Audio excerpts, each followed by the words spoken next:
осоишгоҳи зумрад ки дар саросари ҷаҳон маъруфу машҳур аст, дар қисми ҷанубу ғарбии водии фарғона, дар соҳили дарёи Исфара, дар баландии 940 метр аз сатҳи баҳр, дар масофаи 110 километр аз маркази вилояти Суғд, шаҳри Хуҷанд ҷойгир шудааст. зумрад бо табиати афзункор, манзараҳои зебо, ҳавои софу беғубор, меваҳои шарбатрез, дарахту буттаҳои ороишӣ ва ҳуҷраҳои тозаву барҳавои худ яке аз минтақаи зеботарин ва афзункори шаҳри Исфара ба ҳисоб меравад, ки сокинони дохилу хориҷи мамлакат барои истироҳату табобати худ ба ин макони дилфиреб меоянд.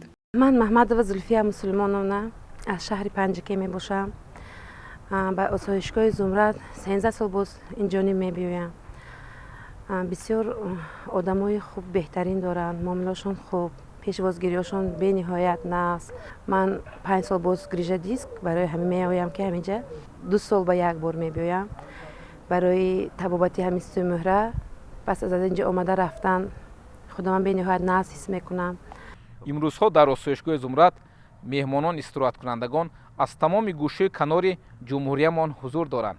аз бадахшони кӯҳӣ, аз хатлон, аз ҳисори шодмон, аз водии зарафшон ва худ аз вилояти Суғд, ки солиёни дароз ба осоишгоҳи зумрад меоянд ва саломатии худро барқарор мекунанд. омили асосии осоишгоҳи зумрад ин оби гидрогелсулфид мебошад, ки аз чуқурии 340 метр берун мебарояд. ин чашма дар асри 18 ва 19 ҳамчун оби шифо дар таърих маълум шуда, ҳанӯз аз ҳамон давра тамоми шаҳрвандони ватаниву хориҷӣ ба ин ҷо омада табобат мегирифтанд. акнун ба соҳибистиқлол гардидани ватани азизамон Тоҷикистон ин макон пурра таъмиру азнавсозӣ шуда, дар ин ҷо омили асосии истифодабарии табобатиаш маҳз ҳамин оби гидрогелсулфид ба ҳисоб меравад. хусусиятҳои гуногуни табобатии ин обро сардухтури осоишгоҳи мазкур чунин шарҳ медиҳад. оби гидрогенсулфиде, ки дар осоишгоҳи зумрад истифода бурда мешавад, бисёр таркиби бои кимиёвӣ дорад. дар як литраш зиёда аз 25 намуди микроэлементҳо дорад. яке аз микроэлементҳои фаъоле, ки барои табобати системаи бемориҳои системаи асаб истифода бурда мешавад, ин бром мебошад. таҷрибаи чандинсолии олимон ва табибони осоишгоҳи зумрад нишон дод, ки воқеан оби гидрогенсулфид, оби маъданӣ барои табобати бисёр касалиҳо хеле муфид аст. асабро ором мекунад, хунро тунук мекунад. барои бемории пӯст табобати аз ҳама хуб ба ҳисоб рафта мешавад. қандро ба ҳолати мӯътадил мегузаронад, фишори хунро мӯътадил мекунад, хусусан иммунитети баданро баланд мекунад, ки барои табобати бисёр бемориҳо ин саҳми назаррас дорад. имрӯзҳо оби маъданӣ, оби шифо бо намуди додани ваннаҳо ва обшӯйкунии рӯдаҳо ба беморон пешкаш карда мешавад. зумрад аз ҷумлаи беҳтарин осоишгоҳҳои ватани азизамон ба ҳисоб рафта, дорои маркази фароғатии қасри шифокорон барои 300 ҷои нишаст мебошад, ки қариб ҳамарӯза бо иштироки ҳунармандони ин диёр ва ҷумҳур консерту шоми рақсу ханда ташкил карда мешавад. исфара ҳамчун шаҳри қадимӣ бо вуҷуди дар миёни кӯҳҳои сар ба фалак кашида ҷойгир буданаш мавзеъҳои таърихии машҳур ва диданибоб дорад. бо ташаббуси кормандони шуъбаи фарҳанги осоишгоҳи зумрад сайри мавзеъҳои таърихии чоркӯҳ ташкил карда шуда, дар рӯзҳои истироҳатӣ гурӯҳ истироҳаткунандагон тариқи микроавтобусҳо ба тамошои мавзеъҳои таърихии ин диёр сафарбар карда мешаванд. тавре медонем солҳои 2019-2021 аз тарафи пешвои муаззими миллат солҳои рушди деҳот, сайёҳӣ ва ҳунарҳои мардумӣ эълон гардидааст. барои дар амният тақдим намудани ин дастурҳои пешвои муаззими миллат ҳамеша мо кӯшиш мекунем, ки сайру саёҳатро ба ҷойҳои таърихии Исфара ба монанди мазори лангари моҳиёни деҳии Чоргӯ, мақбараи ҳазрати Шоҳ, ҷойҳои таърихии шаҳру ноҳияи Исфара, осорхонаи шаҳр, ҳамчунин рӯзҳои истироҳат ба тамошои қасри таърихии Арбоб, қасри қалъаи Хуҷанд ва тамошои баҳри Тоҷик албатта дар мавсим ташкил намоем.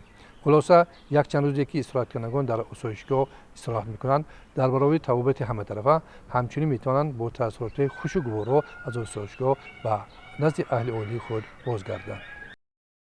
дар ошхонаи барҳавои ин осоишгоҳ барои истироҳаткунандагон 3 вақт хӯроки парҳезӣ тайёр карда мешавад.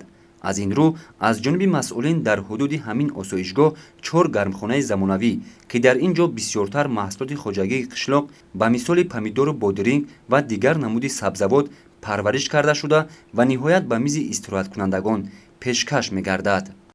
ва хушбахтона имрӯзҳо дар осоишгоҳи зумрад баъзи моддии маънавӣ пешрафтӣ истодааст ва ҳама намуди кабутиҳо дар худи ҳамин гармхонаҳо парвариш карда мешавад ва боиси хурсандист ки имсол барои ободу зебо гардондани ҳудуди осоишгоҳи Зумрад ҳама гулҳои мавсимӣ ва гулҳои бисёрсола дар худи гармхонаи осоишгоҳи Зумрад парвариш ёфт ва зиёда аз 20,000 дона гулҳои мавсимӣ, 2,000 дона гулҳои бисёрсола ва 600 дарахтҳои ороишӣ ки аз Аврупо вориди осоишгоҳ гашт шинонда шуд ки ин ҳусни осоишгоҳро боз ҳам зеботар гардонид.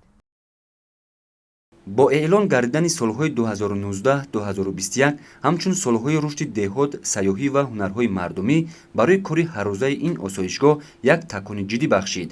масалан имрӯзҳо самти афзалиятноки кормандони осоишгоҳи Зумрад барои ташкил намудани инфраструктураи нави муосир равона гардидааст. ин ҳам бошад корҳои сохтмонӣ дар ду бинои чорошона барои ташкил намудани маркази ташхисиву тавбатӣ ва дар маркази саҳни осоишгоҳ низ як бинои нӯҳошона идома дорад. дар таҳхонаи ин бинои иборат аз 9 табақа ташхиси ҳама гуна намуди табобатҳо ва дар қабати якум бошад қабули меҳмонон ва аз ошонаи дуюм сар карда ҳуҷраҳои муосири ҷавобгӯ ба талаботи ҷаҳонӣ дар назар дошта шудааст ки дар умум 640 ҷойи хобро ташкил медиҳад.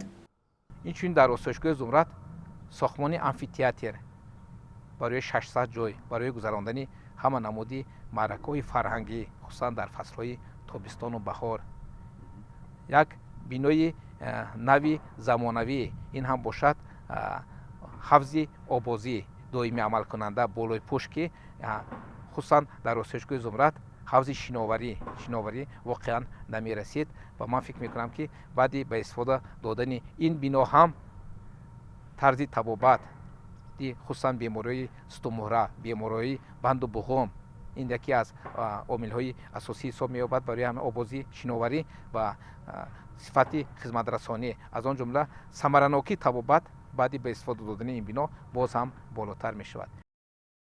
хосад чӣ фазои фора медорад ин осоишгоҳ? агар аз як тараф садои чаҳчаи паррандагону насими форами диёр бошад, аз тарафи дигар муносибати инсондӯстонаву меҳрубононаи кормандони ин даргоҳ аст ки ҳамасола ҳазорҳо нафар аз ин осоишгоҳ баҳра мебаранд.